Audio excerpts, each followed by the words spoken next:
Dedeirinho da Tony de prata, acho que eu encontrei minha mandraca. Maloqueira completo vilão, se lidar com o cara fala acelera. Tô contigo e os roletes bailão, o casal mais mandrake da quebra.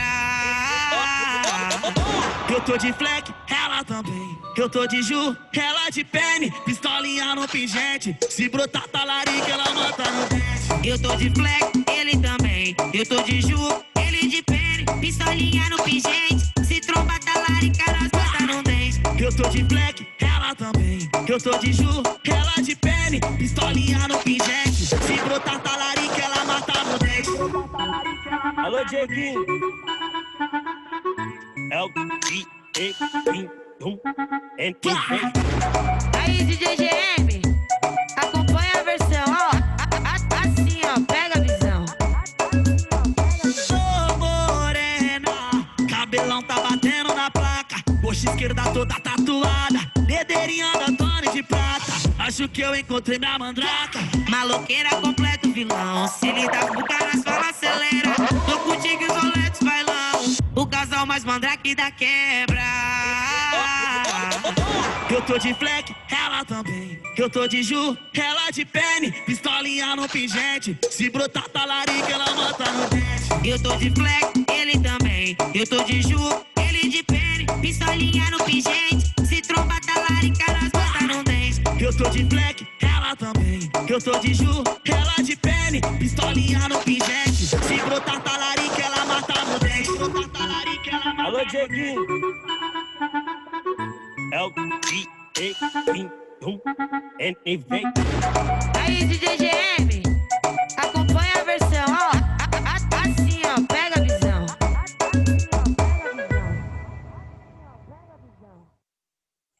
Boa noite. Já vamos começando o nosso semestre, porque temos muito a conversar nesse semestre. Espero que todos tenham passado bem as suas férias, o seu recesso, que tudo tenha passado da melhor forma possível, que vocês tenham tido tempo para estudar, para fazer revisões das matérias necessárias, né? Bem, aqui a gente tem muita coisa para conversar aqui hoje, né? Para começar esse nosso semestre e particularmente este bimestre, né? Espero que todos estejam dispostos e que possam... Bem, pessoal, deixa eu falar então, né? Esse bimestre, como vocês já perceberam, tivemos algumas mudanças, né? Da estrutura de aulas, né? Tivemos algumas modificações. Como que a gente pode pensar nisso? Bom, pessoal, a gente vai estar agora com todas as lives, vocês já estão na quinta-feira, já experimentaram bastante isso. Todas as aulas vão ser por meio de live no horário de aulas, né? Sem nenhuma exceção. Todos os professores farão suas aulas por aqui, né? Pelo Zoom, né? Vai ter ainda essa semana, ainda alguns professores ainda estão em adaptação, então vai ter um probleminha ou outro, mas nada que não seja corrigido, isso daí é normal, alguns professores estão se adaptando. Eu já venho usando essa plataforma aqui há bastante tempo, mas para muita gente é novidade, então é normal acontecer isso nesse momento, né? Mas já tá, eu acho que está dando bem mais certo do que o previsto, e eu quero saber a opinião de vocês. Vocês estão achando melhor desse jeito? O que vocês estão achando dessa nova estratégia, dessa nova modalidade para as aulas remotas, como está sendo feito agora todos nos horários de aula? Qual é a opinião, o feedback de vocês sobre essa primeira semana? O que vocês estão pensando a respeito disso? Como está para vocês essa experiência? O Richard falou que está gostando. Que bom. E aí, me falem aí, o que estão achando desse novo modelo? Essa quinta-feira à noite que todos vocês estão todos muito silenciosos. Bom, Kathleen também falou que agora tá melhor. Tatiane tá com problema de internet, mas acho que tá melhor assim. Não, Kathleen, todo mundo prefere presencial. Isso aí não tenha dúvida. Quem dera, né? Tava comentando com o pessoal da manhã hoje que lá quando começou essa pandemia, né, a gente pensava o quê? Em 15 dias, 40 dias no máximo para isso acabar, né? E estamos aqui quase em agosto, né? Quem diria, né? Caramba, quem diria que a gente ia, né? O Kimberly está falando que fica mais próximo dos professores, concordo, você vai ter o contato com eles de fato, né? A Fernanda está falando que assim fica mais organizado, também acho. O Richard tá falando esperançoso aí que a gente volta para a sala de aula, também acho. Né? É aquela coisa. Estava até comentando com o pessoal hoje de manhã, o maior problema, né, disso tudo é a nossa incerteza. Né? E porque, veja, não existem informações, né? Ninguém garante pra gente nada.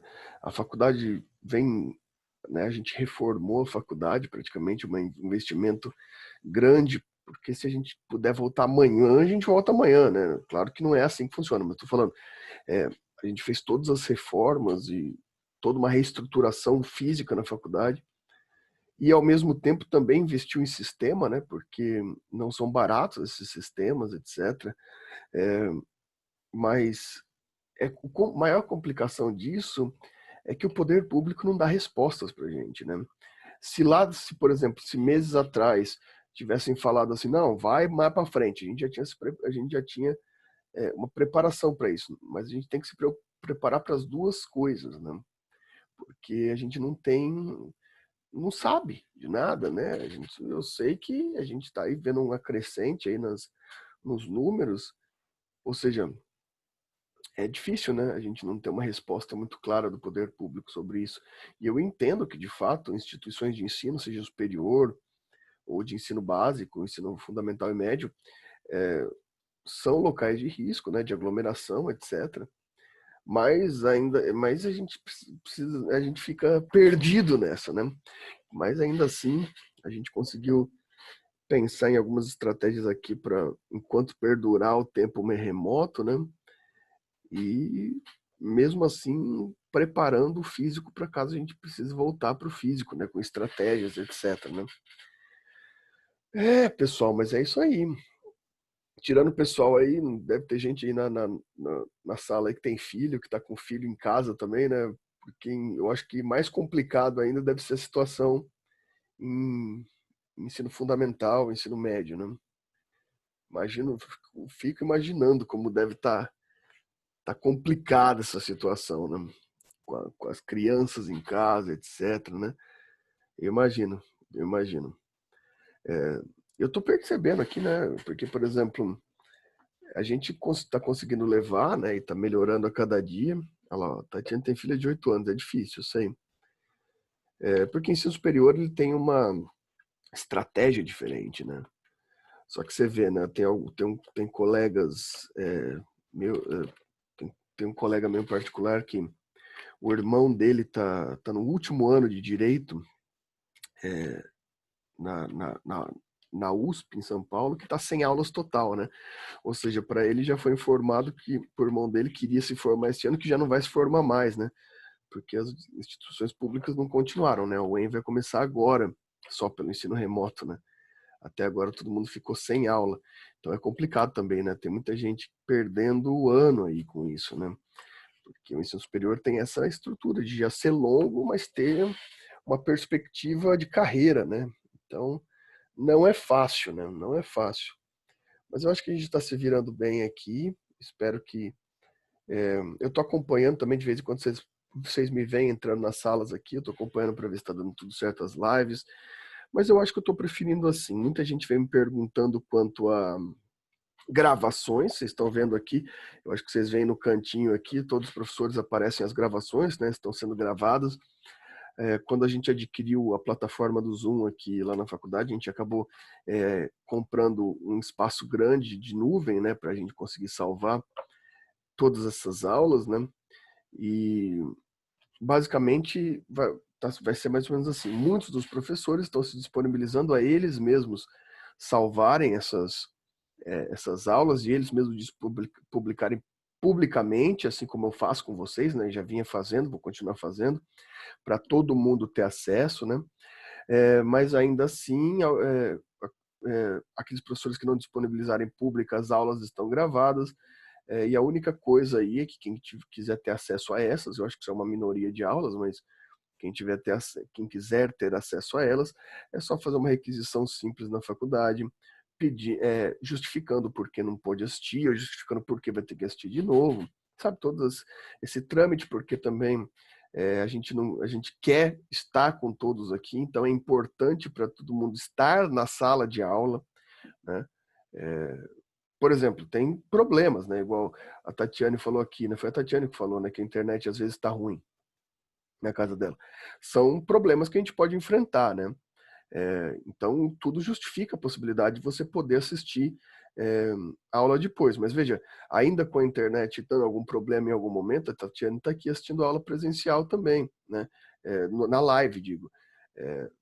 Então, é importante que todos estejam aqui. Eu autorizei os professores a fazerem chamada, tá? Autorizei os professores a fazerem chamada. Daí você me diz, mas eu não estou indo na aula porque eu tô sem internet por conta disso, por conta daquilo. Tudo bem, pessoal. Se não conseguir acessar a live, é só justificar que a falta vai ser abonada. Fiquem tranquilos. Não se preocupem com isso. A minha questão é simples. Você não assistiu a aula por conta de uma justificativa? Ótimo. A gente está entendendo o nosso papel aqui, nosso problema que a gente está passando, sem problema nenhum. Mas eu também não quero que ninguém se aproveite dessa situação, né? Quem tem condições, quem pode estar aqui em sala de aula, se aproveite dessa condição e fique tentando fazer outro modelo, porque a gente está trabalhando para que o modelo seja como se estivesse em sala. Se estivesse em sala, você estaria em sala, né? Tirando os casos que precisam dessa questão, e nada impede também, como por exemplo, quando eu coloco público, que você reassista a aula depois, né? Mas que a gente seja justo nesse critério, né? Porque a gente está flexibilizando por razões justificáveis. E assim também a gente precisa que você pense que quando você tenta justificar uma ausência de aula sem precisar, você está prejudicando o direito de alguém que realmente precisava. Então a gente tem que pensar comunitariamente também nesse momento. Esse momento que a gente está vivendo é claramente um momento de afastamento e de comunitarismo. Não sei se vocês percebem isso. A gente está isolado, afastado, mas ao mesmo tempo dependente de uma comunidade, está dependente de ações conjuntas. Isso é extremamente importante para a gente, né? A gente reaprender a ter ações conjuntas. Então, sim, os professores estão autorizados a fazerem chamada. Haverá bônus para aqueles que têm instrumentos de justificação, né? A maioria dos professores vão disponibilizar aulas publicamente, mas, claro, isso fica a critério do professor, porque para alguém disponibilizar publicamente, principalmente sendo a sua própria aula, sendo o seu próprio conhecimento, sendo o seu próprio esforço de aula, fica dependendo do professor. Isso daí é uma exigência que eu não posso fazer para ninguém, né? O professor tem que aceitar, tem que por ele mesmo fazer isso. Caso contrário, as aulas também estão sendo gravadas, mas para aqueles que não quiserem fazer dessa forma pública, vai poder ser adquirida, ser acessada pelo AVA, pelo sistema, mediante requerimento justificado, né? Mediante requerimento justificado, isso não tem problema nenhum, né? Claro, não tenham dúvida.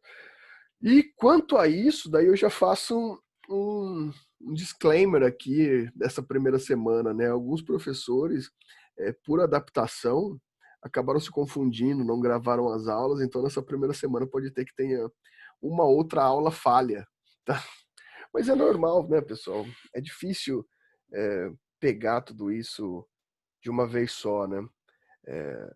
Mas aos poucos a gente já tá, eu acho que já tá quase tudo resolvido. Pelo que eu tô acompanhando, tá todo mundo dando certo, né? Alguma dúvida quanto a essas questões, pessoal? Vocês estão muito quietinhos? Muito quietos para o início de bimestre? Vai, te percam a vergonha e façam as perguntas aí. Nenhuma dúvida, legal. Fazendo dúvida, legal.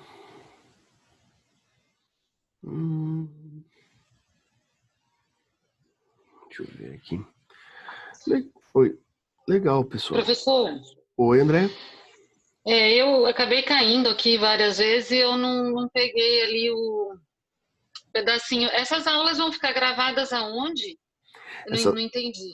Essas aulas estão sendo gravadas numa nuvem da própria instituição, André. Alguns professores, porque isso faz parte de direito de imagem, etc., alguns professores estão disponibilizando essas aulas públicas nos seus próprios canais e, por consequência, no AVA também. Aqueles professores que não quiseram disponibilizar pública, que eles têm todo esse direito, né, faz parte de uma estrutura de trabalho privado, né, elas também podem ser acessadas pelos alunos que não puderam ou se tem uma justificativa do porquê acessar, por simples requerimento na secretaria, que vai ser liberado para o aluno, né? Essa aula gravada pelo professor. Mas eu imagino que uma boa parte dos professores estejam liberando as aulas públicas por eles mesmos. Ah, tá certo. Obrigada. Imagina.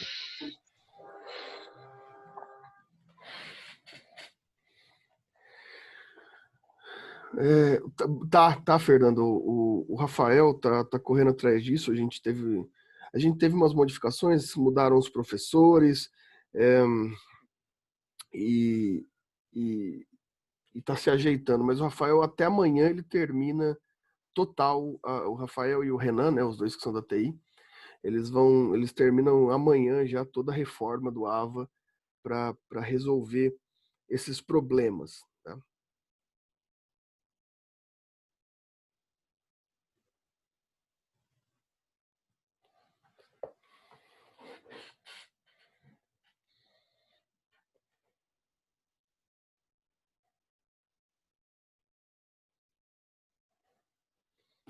Beleza, então, meus caros, vamos lá.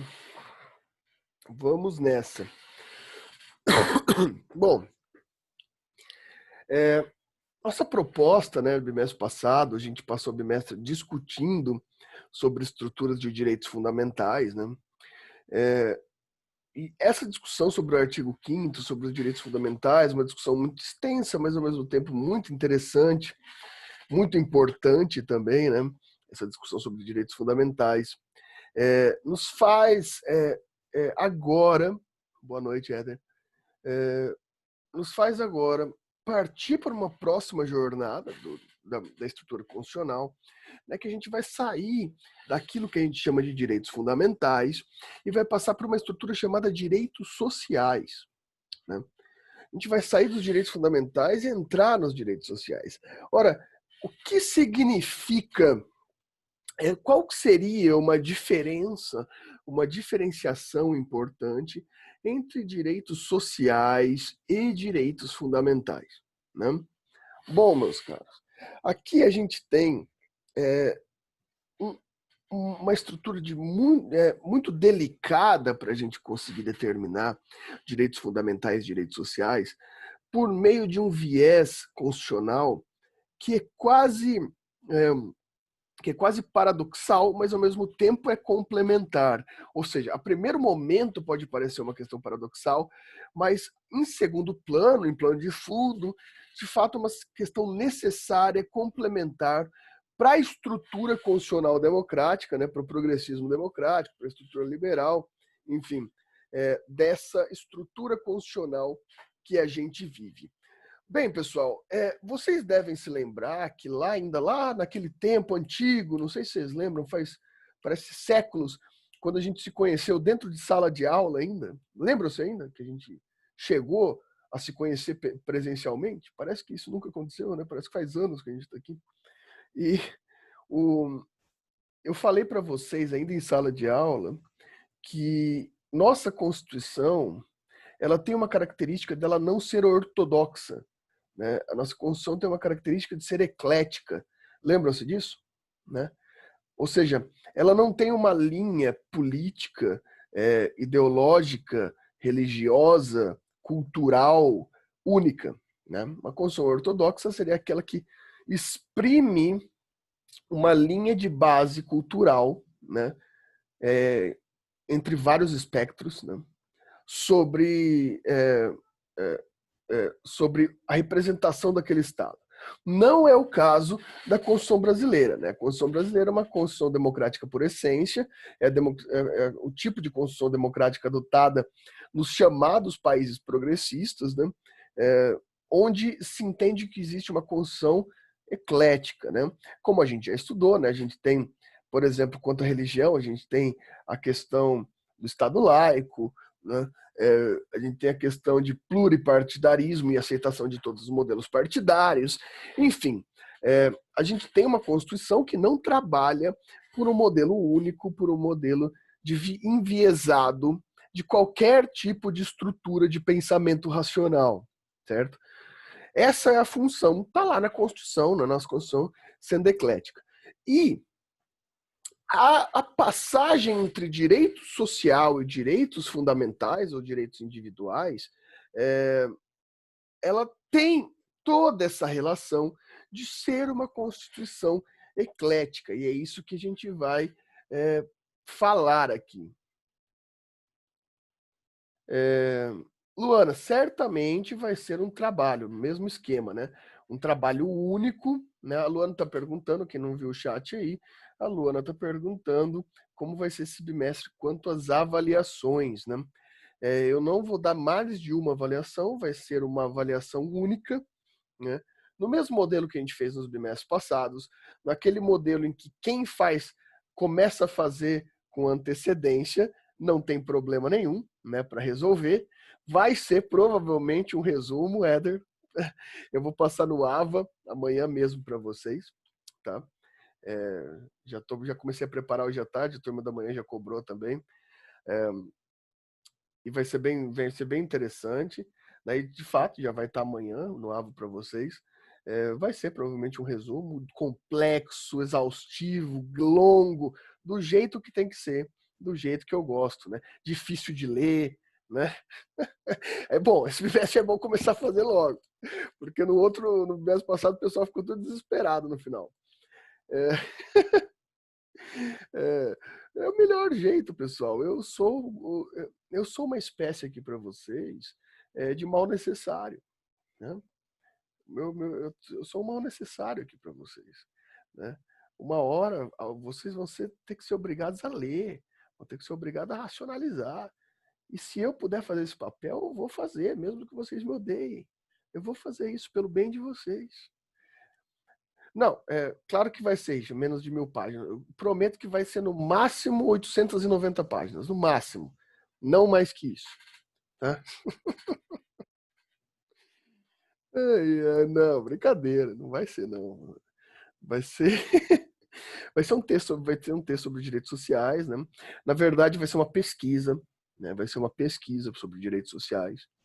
Esse vai ser um trabalhinho um pouquinho diferente. Vai ser um trabalho, não chega a ser um artigo, mas vamos dizer assim que é um projeto de artigo, que eu sei que a Débora está dando um artigo para vocês, né? Se eu não me engano, a Débora está, né? Dando um trabalho com um projeto de artigo. Nesse não vai ser um texto único de um autor, né?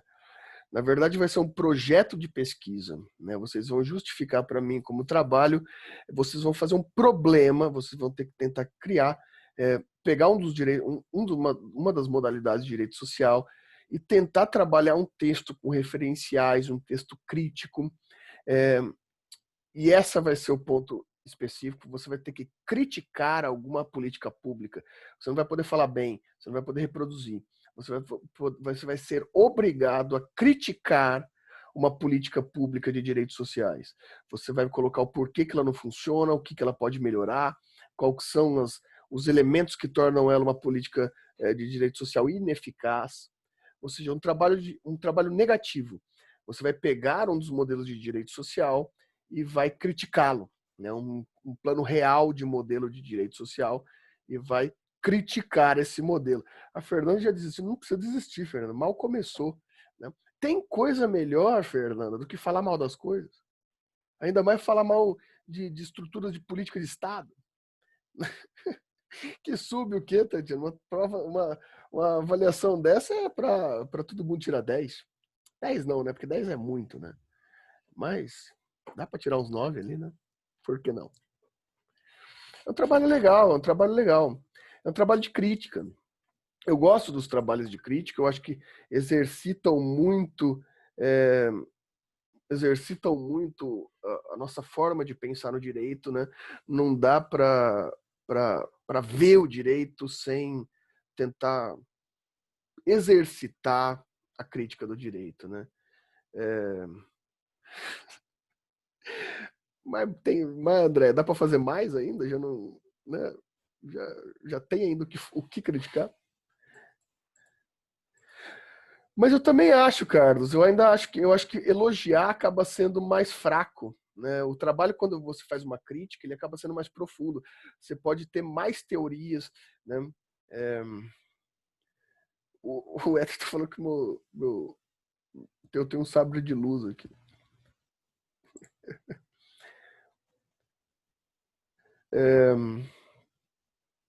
Não, Luana, você tem que criticar as pessoas sim, a gente não pode... Dos amigos a gente não espera menos que a crítica. Ninguém chega a lugar nenhum sem críticas, né?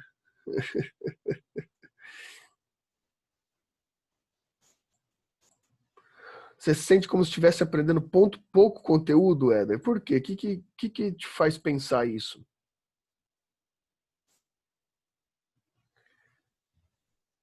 Éder, isso que você está falando é extremamente importante. Isso é extremamente importante. Que falta leitura. Falta leitura. Sempre vai faltar leitura. Não há como você vencer esse curso, ou qualquer um de nós evoluir nesse curso, seja presencialmente, seja remotamente. Não há possibilidade de fazer nada no direito sem a leitura. Sabe aquela sua tia antes de você entrar no direito que falava, mas no direito tem que ler muito? Eu vou te falar, Éder, infelizmente tem gente que termina o curso de direito sem ler nada. Isso é possível, vou te falar. É possível sim. É muito possível. É triste, mas é possível. Você dá uma enrolada ali, vai passando na média e passa. Só que não é isso que você está falando. Vai ser um profissional medíocre. O direito é uma ciência humana, crítica, né? Exatamente. Você, eu tenho certeza que ninguém aqui vai querer ser esse profissional medíocre. A nossa busca aqui é que todo mundo sejam profissionais excepcionais. Excepcionais. E aquilo lá, sim, a gente passa... eu acho que vocês no primeiro ano, né? Isso eu já falei, eu acho que até para você, Éder, em algum momento, mas isso é uma dica importante. Vocês no primeiro ano têm que se ater aos clássicos, tá? Vocês não têm que se aprofundar demais. O primeiro ano é um ano de autoconhecimento, né? É importante ter um autoconhecimento no direito. O que é um autoconhecimento no direito? Vocês estão no ensino superior. No ensino superior não significa que tudo que vocês vão aprender aqui, no curso, não é tudo isso que vocês vão usar. O direito é feito por áreas. Então você tem que se identificar mais com uma área do que com outra, né?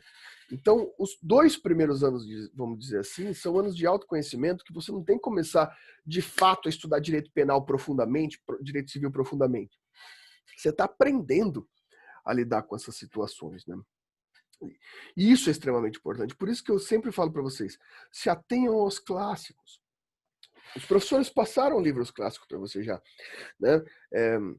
O caso dos exploradores de caverna, alguém já deve ter, provavelmente o professor Luciano já deve ter falado. Acesso à Justiça, do Capelletti. Vamos ver, sabe, esses livros mais... Bobbio, que eu passei para vocês, é um livro clássico. Kelsen, é um livro clássico que vocês leram também. E também as doutrinas, nesse momento, são extremamente importantes, né? Quer ver? Ó? Eu vou... Direito constitucional, essa matéria que eu ouso dar para vocês aqui, é uma das matérias mais viáveis de se aprender no primeiro ano, porque ela é um movimento de tudo, né? É um movimento geral, né? do direito. Era uma matéria muito importante de ser lida. E as doutrinas são importantes. No futuro, lá pelo terceiro, quarto ano, vocês têm que abominar um pouco doutrina, porque daí é só reprodução, né? É só fichamento, e tem que ir para livros mais profundos. Mas agora é hora de ler clássicos e ler doutrinas. Doutrinas boas, né? Não ficar lendo doutrina ruim, e etc. Tem um livro, deixa eu indicar para vocês aqui.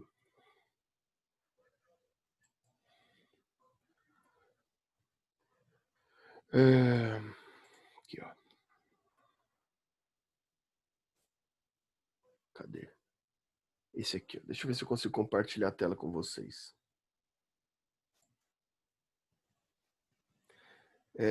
Porque esse não tem nas bibliotecas, mas é o melhor livro doutrinário de direito constitucional, no sentido profundo, que você vai ter essas noções de direito. Né? Deixa eu tentar compartilhar a tela com vocês aqui. Ele não é barato, tá? Esse aqui do Bernardo Gonçalves Fernandes, que é um dos melhores livros para mim de direito constitucional, tá? Melhores, só que ele é caro, ó, ele é entre 249 e 299, mas é um puta livro, tá? É um puta livro. Daí, opa, cliquei numa tela errada aqui, que apareceu um absurdo de PDF. Eu não recomendo que vocês baixem PDF, que fique claro nessa live. Eu recomendo que vocês comprem o livro. Tá bom? Mas esse tipo de leitura que vocês têm que fazer. Clássicos, né, clássicos do direito. Né? A gente, sabe, A Luta pelo Direito, Rudolf von Ehring, o Bobbio que vocês leram, o Kelsen, Teoria para o Direito, livros básicos, Fundamentação da Metafísica dos Costumes do Kant, né? Caso dos Exploradores de Caverna, né? Esses livros clássicos, vocês têm que... Sabe aqueles livros que são básicos no direito? A Mariana está perguntando se tem que, com questão da leitura, indicar alguns livros. Não tenha dúvida. Eu quero ajudar vocês com isso, com vocês poderem ter esse aprofundamento, né? Eu quero indicar obras para vocês, etc. Né? Isso é extremamente importante. Livros de professores como João Batista Reckenhoff sobre direito são extremamente importantes. E vocês ainda têm essa possibilidade de se debruçar em doutrinas. Só que qual que é o problema? Você vai ler doutrina, você não pode ler doutrina ruim. Né? Tipo Pedro Lenza. Porque vocês têm que já ser galgados na boa leitura. Às vezes o livro parece ser fácil, e aí pode estar um problema sério. A gente tem que sofrer para estudar, gente. É esquisito eu falar isso, mas a gente tem que sofrer para estudar. Estudo tem que vir com suor. Toda estrutura intelectual não é fácil, não é dinheiro fácil, não é um negócio... coloca aí também A Luta pelo Direito do Éder, Luta pelo Direito do Ehring, é um livro importantíssimo também que deve ser lido, né? Isso, do Hans Kelsen, A Teoria Pura, Caso dos Exploradores de Caverna. Esses livros são muito importantes, e ler essas doutrinas, né? Tentem pegar livro, a professora Luciane dá a Introdução ao Estudo de Direito para vocês, se eu não me engano, né? Existem livros excelentes de introdução ao estudo do direito, que para que você vai ler um livro de introdução ao estudo de direito se você já está mais avançado nisso? Porque lá você vai achar bibliografia, vai achar esses livros, essas citações. Né? O livro do Paulo Nader, de Introdução ao Estudo de Direito, é um excelente livro. Né? Então, pessoal, estudo vem com dificuldade, vem com angústia. É importante fazer essa leitura. Tá? E eu estou disponível. Vocês às vezes me mandam muita mensagem com problema administrativo na faculdade, né? Por conta da coordenação. Mas por que vocês não me mandam mensagens dessa? Me indica um livro, me indica uma obra. Eu vou ficar extremamente feliz em ajudar vocês. Eu e tenho certeza que a maioria dos professores. Né? Isso é muito importante, que vocês tenham essa... A gente está aberto, eu pelo menos estou aberto a isso. Espero que vocês façam isso. Tá? Por favor.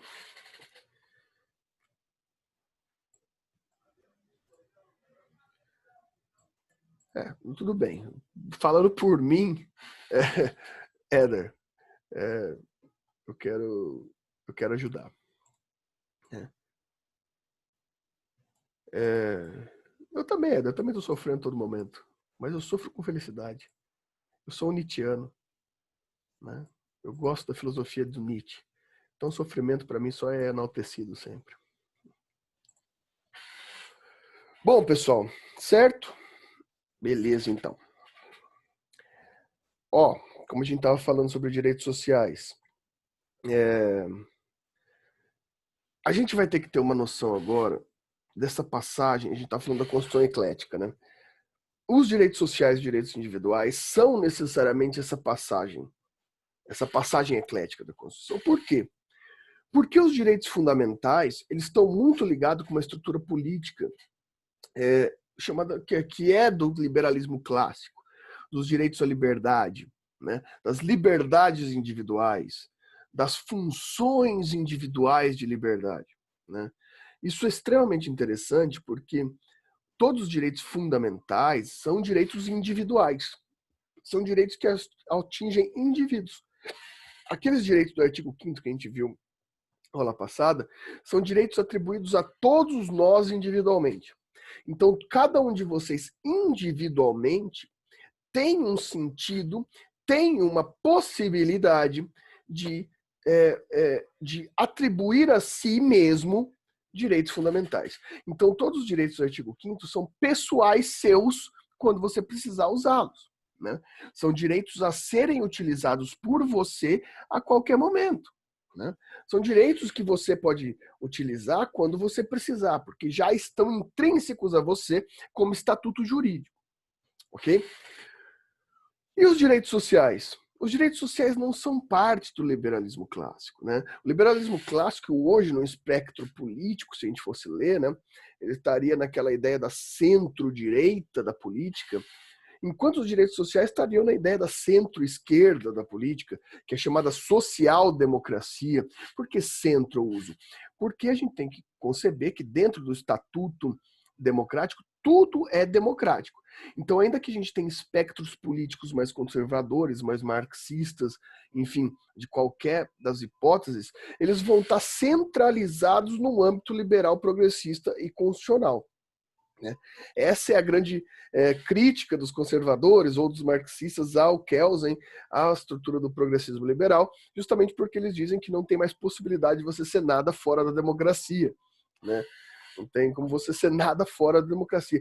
Criticar a democracia é extremamente interessante, pessoal, porque a gente consegue melhorar as estruturas democráticas e sair um pouco da zona de conforto da democracia, né? Aqui, com isso, até indico um livro para vocês. Quem tiver facilidade com inglês, porque esse livro só tem na língua original, ou a tradução que é em inglês, né?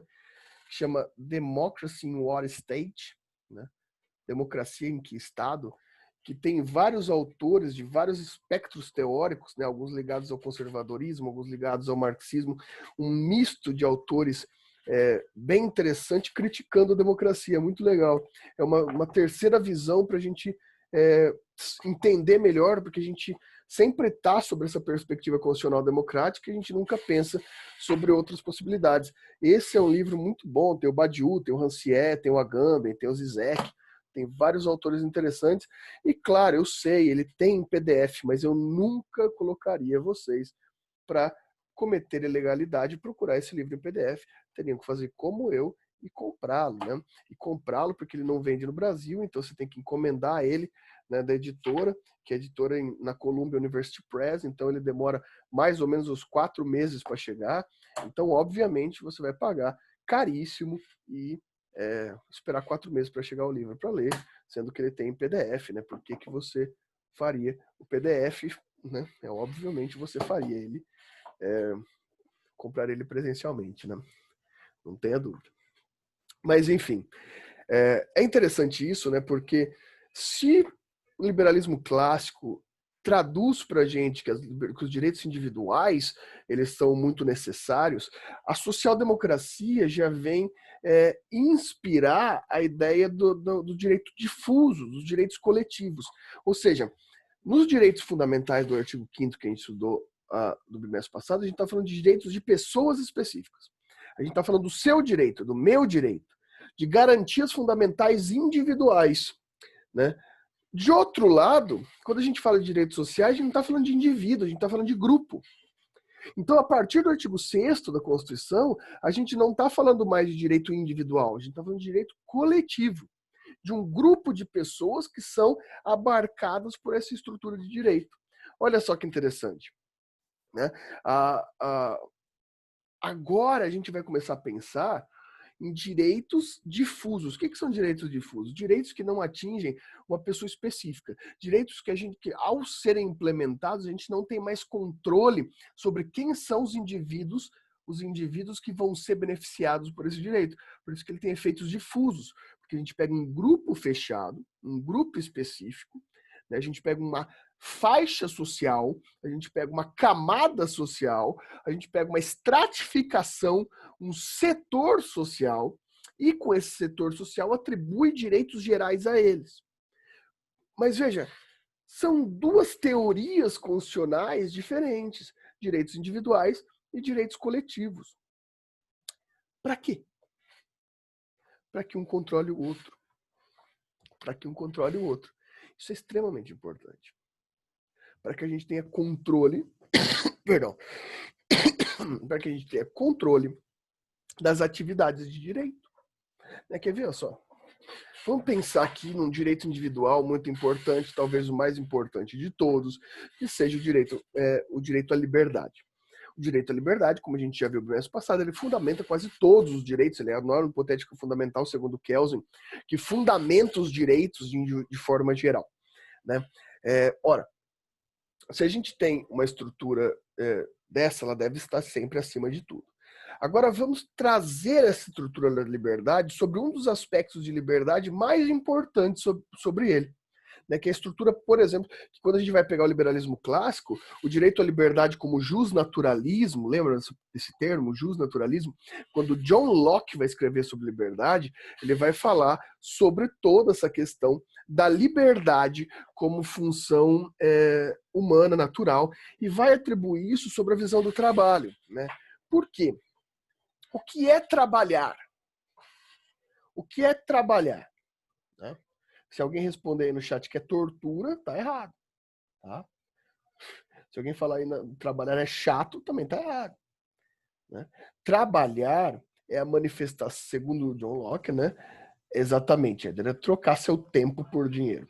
Ou eu ainda vou dar uma modificada a partir dessa visão lockeana. É você trocar a sua força de trabalho, trocar o seu corpo, de certa forma, por dinheiro. Basicamente, quem trabalha é aquele que não tem bens, sabe, na teoria clássica, bens a serem vendidos, né? Eu sei que hoje em dia trabalho, a gente tem uma noção muito mais ampla. Por exemplo, eu tenho um mercadinho, né? Eu tenho um mercadinho, quando eu vou lá vender minhas coisas, eu falo que eu estou trabalhando. Se a gente for pegar na teoria clássica, não tá, porque o trabalho seria a venda do seu próprio tempo, do seu próprio corpo. Ali no mercadinho você está vendendo mercadorias, né? Então você é detentor de mercadorias, você é detentor de valor de troca. Tecnicamente, assim, na teoria clássica, trabalho é você vender sua força de trabalho, seu tempo, né, para atingir a troca por dinheiro, né? Já assistiram, como que chama aquele documentário? Ilha das Flores? Vocês já assistiram? Hein? Me diga, não assistiram? O João já assistiu? A Kimberly? Não, gente, vocês têm que assistir isso. Eu vou deixar aqui para vocês no chat. E vocês vão ser obrigados por mim a assistir Ilha das Flores, tem no YouTube, né? É um documentário de 10 minutos, bem antigo, mas maravilhoso sobre isso, né? A maioria não assistiu, aqui é só a Luana e o João Felipe. Vocês precisam assistir, isso é necessário, tá aqui no chat. Copiem o link aí, né? Eu vou pôr no grupo de vocês também aqui, ó. Cadê? Direito. Ah, não, como que tá? Tá const, né? Const, primeiro A noturno.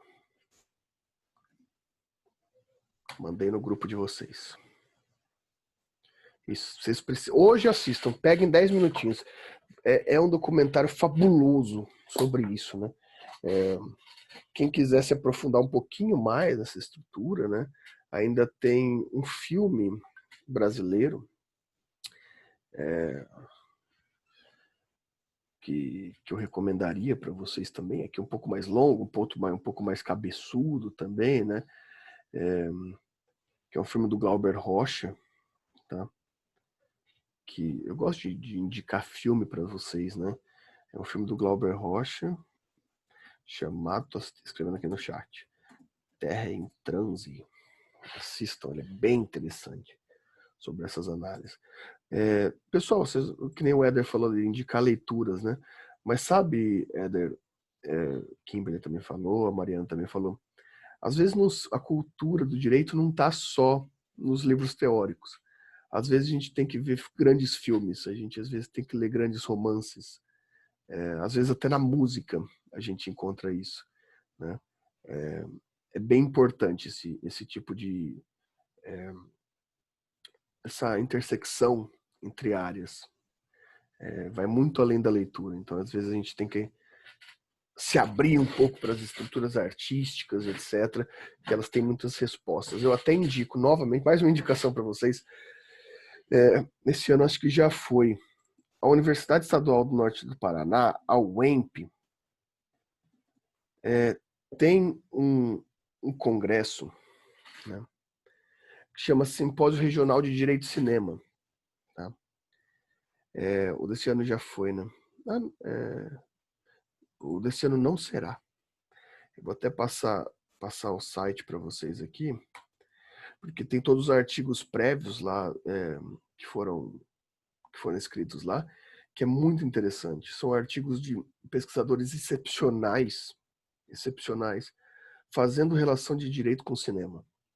Eu já escrevi para o Congresso umas 3 vezes, bem legal. A última vez que eu escrevi foi num artigo que eu fazia uma relação com um filme soviético que chama Vai Veja, do diretor Elin Klimov. O último que eu escrevi foi esse. Mas é um congresso extremamente interessante. Extremamente interessante. Esse ano não vai ter, claro, né? Mas fiquem atentos aí para os próximos. Aí. E tem os artigos no site, tem os artigos dos congressos passados. Bem legal para vocês verem isso. Mas, enfim. Pesadíssimo. Pesadíssimo. E essa questão aqui, porque daí vamos ver, a gente está falando do trabalho. Para você poder trabalhar, é indispensável que você seja livre, como direito individual.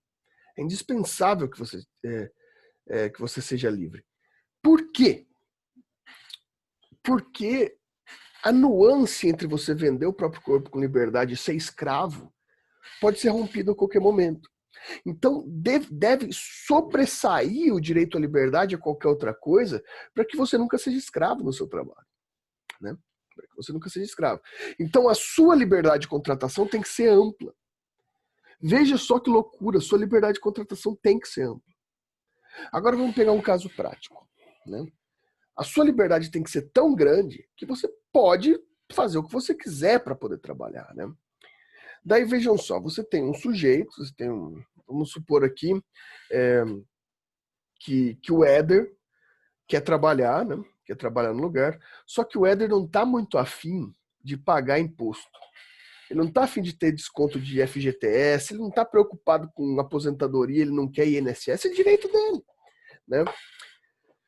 Então daí, como a lei não permite, né, e ele fala que ele precisa dessa liberdade, ele abre uma pessoa jurídica e começa a prestar serviço, ou seja, ele vai ter muito menos descontos, né, na prestação de serviço com imposto do que se ele for um trabalhador comum, que recolhe FGTS, que recolhe fundo de garantia, etc. Né?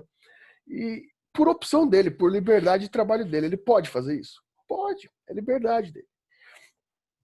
Só que daí o cara para quem ele trabalhava, vamos supor que o Éder propôs isso, né, para a Adriana aqui, propôs para a Adriana, que era patroa aqui no caso, e a Adriana achou legal, pô, vou gastar menos com o empregado, né? Gostei. Daí, a Andréia também trabalha para a Adriana.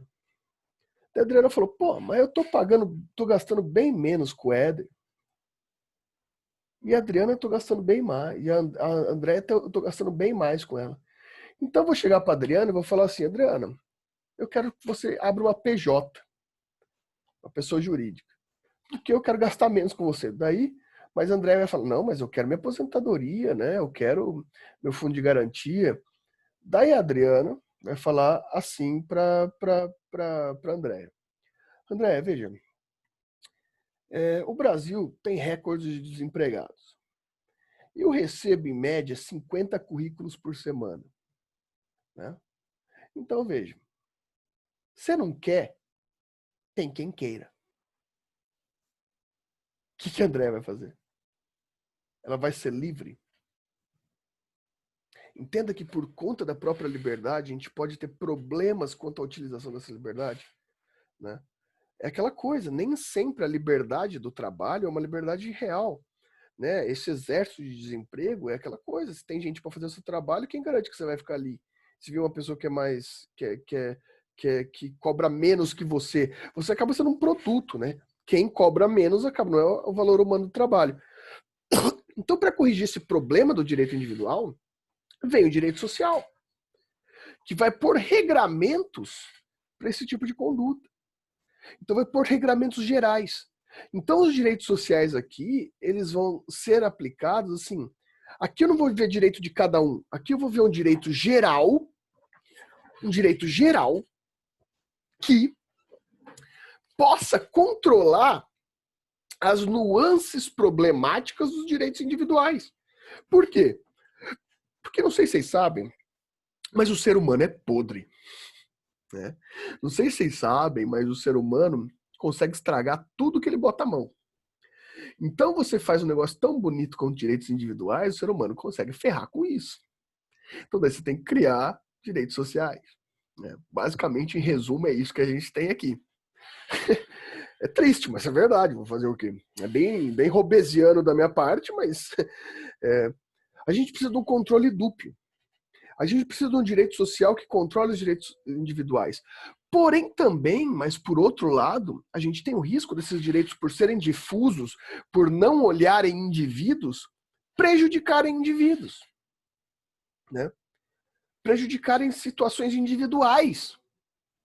Nesse sentido, a gente precisa de um direito social que não limite o direito individual, mas sim controle problemas de direito individual. Né? Por isso que os direitos sociais no Brasil, eles são setorizados, né? Eles são setorizados normalmente pela instituição de políticas públicas. Né?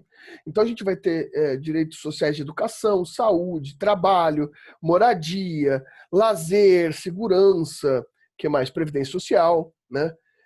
Vai ter direitos de minorias, proteção à maternidade, direito das mulheres, assistência à hipossuficiência. Ou seja, a gente vai pegar todas essas estruturas que podem estar em situação de risco, que podem estar sendo prejudicadas por direitos à liberdade, por um liberalismo clássico, e vai proteger em quadros, em setores de direitos. Só que esses setores de direitos também não podem contradizer setores de direitos individuais. Por isso que quando a gente fala, olha só que interessante isso, quando a gente fala de realização de direitos individuais, normalmente a gente fala de direito judiciário. Você entrando com uma ação para garantir os seus direitos individuais, porque você é uma pessoa única. Quando a gente fala em direitos sociais, normalmente está ligado a políticas públicas, ou seja, com estruturas governamentais garantindo direitos para a coletividade. Ou seja, se a gente tiver tudo concentrado em direitos individuais, o que significa isso? Significa que essas liberdades podem fazer com que a própria sociedade vá se corrompendo e um vá abusando do outro. Só que se a gente deixar na mão só dos direitos sociais, é muito poder para o Estado sobre a vida das pessoas. Então a gente tem que ter o equilíbrio entre a função de garantias individuais e as políticas públicas de ações públicas sociais para a garantia de direitos sociais. Então a gente vai ter essas duas nuances ao mesmo tempo, a gente vai tentar ter sempre o equilíbrio. Né? Começa a aparecer problemas de direito individual, o direito social é criado. O direito social começa a prejudicar direitos individuais, ações para garantir direitos individuais. Entendem? Assim a gente vai controlando. Né? a gente tem vários tipos né? É muito fácil a gente entender o que são direitos sociais, né? Por exemplo, né? A gente pode falar, por exemplo, de cotas. Vamos polemizar, né? Eu só falei porque eu gosto de... que é um tema que eu me interesso e eu já coloco que eu acho importante a modalidade de cotas. Mas daí uma pessoa que tem origem afro-brasileira diz para mim que não, que ela não quer cotas. Por conta dessa pessoa, eu vou deslegitimar todo o sentido? Não. Mas essa pessoa, por uma pessoa, você não, ela tem o direito individual dela. O social permanece. Né? O direito universal à saúde. Todo mundo tem acesso ao SUS. Se eu falar, eu não quero SUS, o SUS é muito ruim, eu tenho direito individual a abdicar disso. Né? E assim por diante. Enfim. Um direito geral não pode limitar um direito individual. Ele só pode acrescentar ao direito individual e proteger. E talvez no Estado da Constituição brasileira, a maior função do direito coletivo seja proteger o exercício dos direitos individuais.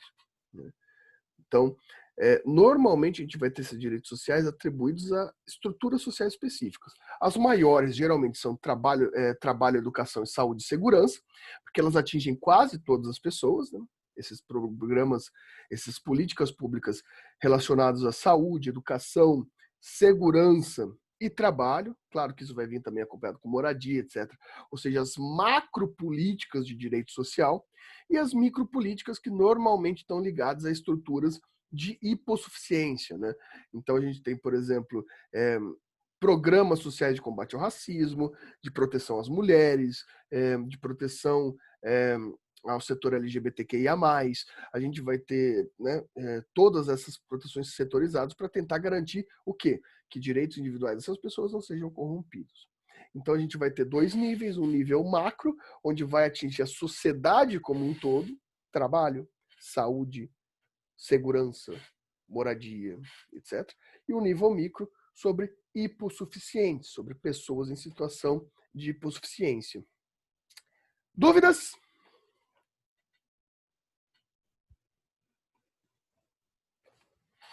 Quais são as dúvidas de Vossas Excelências?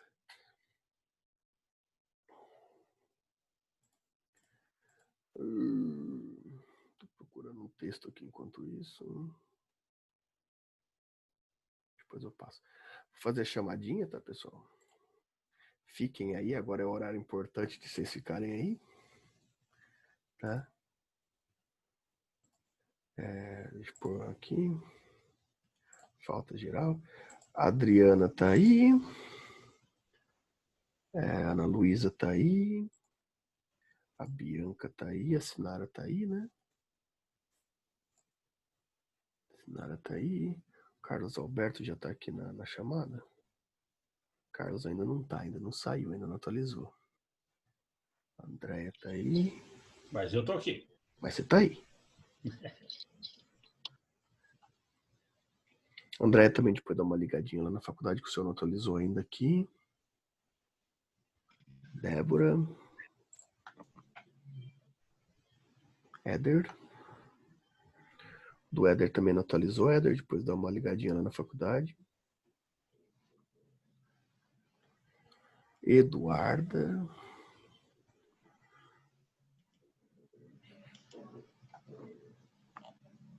Eduarda também depois dá uma ligadinha na faculdade que também não atualizou. Stephanie. Tá aqui. Fernanda. Tá aqui. Gustavo, você quer que eu te coloque 4 presenças? Você tá 2 vezes aqui, pô. Isadora. João Felipe aqui, ó. João Felipe. José Matheus. Tá aqui. Kathleen. Tá aqui. Kimberly. Está aqui. Luana. Lucemar. Está aqui. Maria Clara. Mariana Brito. Mariana Brito, Matheus. Nossa, rara, essa turma tem um Matheus só, a geração de vocês tem tanto Matheus. Milena. Milena também dá uma ligadinha na faculdade que o seu ainda não atualizou também. Richard, tá aqui. Tatiane, mesma situação, dá uma ligadinha lá na secretaria para eles atualizarem que você ainda não tá na lista. Thaisa, tá aqui. Normal, tá, pessoal? Alguns não estarem na lista, tá? Que tá em atualização lá, então só dá uma ligadinha lá para Yara ou para Vânia na secretaria, que elas atualizam na hora lá e vocês aparecem. Beleza? Daí não fica com falta não, fiquem tranquilos. Vamos ver o que tá o chat aqui.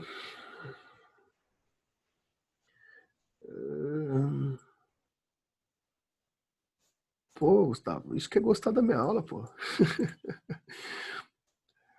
Beleza, pessoal. Se não tem nenhuma dúvida, vou encerrando por aqui.